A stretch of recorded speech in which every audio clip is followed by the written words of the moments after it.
గత ప్రభుత్వ సమ్మెకాలం ఒప్పందాన్ని అమలు చేయాలని ఏఐటీసీ ఆధ్వర్యంలో మున్సిపల్ కార్మికులు చేపట్టిన ఆందోళన అరెస్టులకు దారితీసింది. చలో సచివాలయం పేరిట విజయవాడ ధర్నా చౌక్ నుండి బయలుదేరిన కార్మికులను పోలీసులు అడ్డుకొని అరెస్ట్ చేశారు.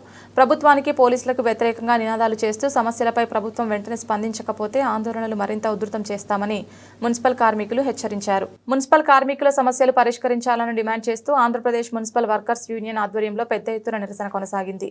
విజయవాడ అలంకార్ సర్కిల్ వద్ద నిర్వహించిన ధర్నా అనంతరం కార్మికులు సచివాలయం ముట్టడికి ప్రయత్నించగా పోలీసులు వారిని అడ్డుకొని అరెస్ట్ చేశారు. ఈ సందర్భంగా యూనియన్ నేతలు ప్రభుత్వంపై తీవ్ర విమర్శలు చేశారు.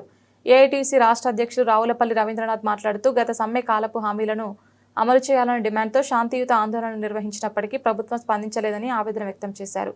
కూటమి ప్రభుత్వం అధికారంలోకి వచ్చి సంవత్సరం దాటిపోయినా కూడా గత ప్రభుత్వంలో చేసుకున్న ఒప్పందాన్ని అమలుపరచడం ఎంతకాలం తీసుకుంటారని ప్రశ్నించారు. మున్సిపల్ వర్కర్స్ యూనియన్ రాష్ట్ర సమితి ఈరోజు చలో ఒక అసెంబ్లీ కార్యక్రమాన్ని పిలిపివ్వడం జరిగింది. ప్రధానంగా గత నెల రోజులుగా శాంతియుతంగా అనేకమైనటువంటి పద్ధతుల్లో ఆందోళనలు చేస్తూ ఉంటే న్యాయమైనటువంటి కోరికలే తప్పకుండా పరిష్కారం చేయాల్సినటువంటి మంత్రివర్గ ఉపసంఘం ఆ విధంగా నిర్ణయం చేసింది. ముఖ్యమంత్రి ఆ విధంగా ఆదేశించాడు.